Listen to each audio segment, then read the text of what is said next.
Kumusta po? Narito po ulit ang update natin para sa lagay ng ating panahon ngayong tanghali po ng May 8,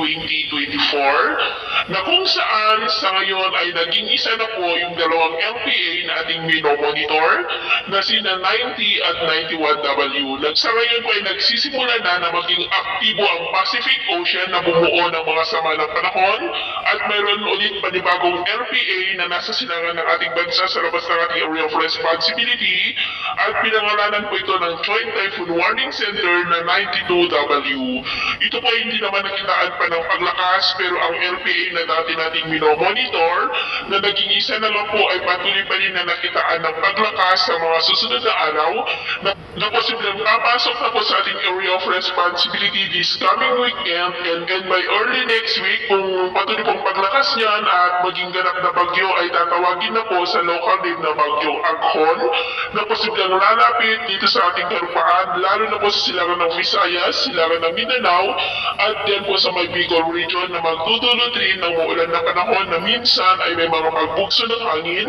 lalo na po sa silangang bahagi ng ating bansa, particular na po yan next week kaya atin lamang pong babantayan ang development ng mga yan dahil hindi pa rin inaalis ang posibilidad na tatawid yan sa ating bansa lalo na po dyan sa may Mindanao na magdudulot ng mas maulan na panahon kung mag-landfall po yan. Pero posible pa na magbago ang forecast na ito kaya patuloy lamang po natin nababantayan. At sa lagay ng ating panahon, ngayong tanghali ay easterlies pa rin ang hangin na umiihip po sa silangang bahagi ng ating bansa at mayroon pa rin po tayong northeasterly surface wind flow na nandyan po sa may extreme northern Luzon.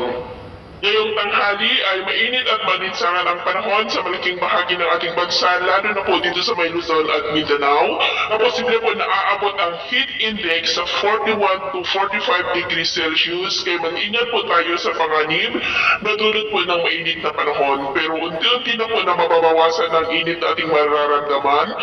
dahil naabot na po natin ang peak, lalo na at may paparating po na sama ng panahon na posibleng magdulot ng mas maulan na panahon. Pero sa kabila po niyan ay may tsansa pa rin ng ulap na kalangitan with isolated rains sa ilang bahagi po ng Aurora, northern part ng Quezon, eastern Samar, Leyte, ilang bahagi po ng Talibo, Sipalay, Dinagat Island at dyan po sa may Tawi-Tawi. At mamaya ay mainit at maninsangan pa rin ang panahon pero may tsansa pa rin po ng mga isolated rains sa ilang bahagi ng Benguet, Aurora, southern at eastern Samar, Leyte, Bohol, Negros, Surigao del Norte, Sarangani at dyan po sa may Sulu Archipelago. At sa ating naman po mga baybayin, wala naman po tayong nakatas na namang gale warning signals, malaya po napapalag ang ating mga kababayan, lalo na po mga mangingisda na gumagamit ng maliliit na bangka. Pero iba yung pag-ingat lamang po kung papalaot tayo para mas makaiwas